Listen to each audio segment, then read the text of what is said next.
The Delhi High Court on Thursday refused to stay the release of several movies purportedly based on the life of late Bollywood actor Sushant Singh Rajput, including Nyay, The Justice, which is scheduled to be released on Friday, saying these films are neither portrayed as biopic nor factual narration of what transpired in his life. Posthumous privacy right is not permissible, the High Court said in its interim order on a plea by Rajput's father to restrain such films. The court said it found merit in the submissions of producers and directors that if information of events which have occurred is already in the public domain, one cannot plead any violation of right to privacy on a movie inspired from such events. Some of the upcoming or proposed movie projects based on his son's life are Nyay, The Justice, Suicide or Murder, A Star Was Lost, Shashank, and an unnamed crowd-funded film.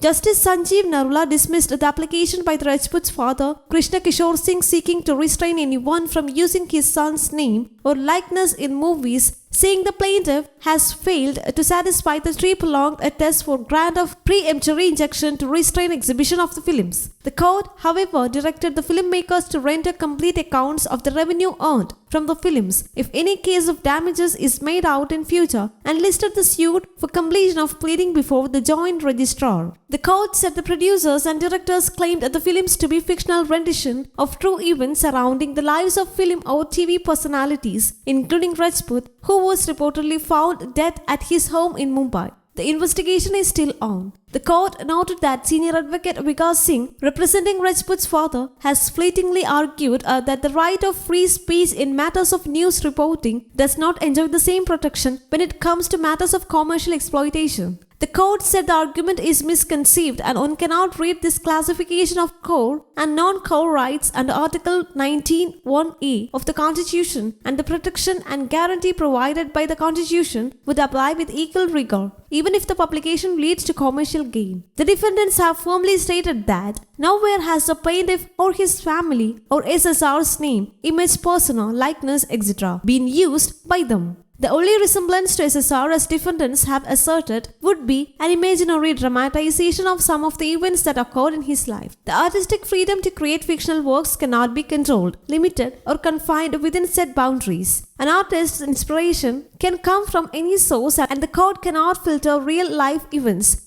This court finds merit in the submission of the defendants that details of the demise of SSR received widespread and protracted news coverage in all media which are available in the public domain and form a part of the public record, the court said in its 42-page verdict. It added that courts grant pre-publication injunctions only in exceptional circumstances, and this reluctance is rooted in the importance attached to the right of free speech, and blanket injunctions or gag orders should be avoided unless extremely imperative. Since the defendants' film are neither portrayed as biopic nor a factual narration of what transpired in the life of the SSR and are depicted to be complete fictional and inspired from certain events which have occurred in the past and have been widely discussed and are available in public domain, the court finds no reason to grant a restraining order, the judge said, noting that makers of movie Nyay, The Justice have also inserted a disclaimer to the film. The court said that prima facie it does not find any element to hold that film would lead the public to believe that it is a true story or a biopic that has been authorized by Rajput's father. Once the disclaimer is included at the beginning of the cinematograph film, any apprehension that the plaintiff has about passing off that film is a biopic of SSR will be put to rest, it added. The court found merit in the contention of the defendants that plaintiff's action is belated as Rajput passed away on June 14 last year, and news on his death was widely circulated in the media, and production of the film was announced in August 2020, and the suit has been filed close to the movie's release. After substantial time, money, and effort have been expended by the makers on production and promotion. The court said it does not find merit in the plaintiff's contention to restrain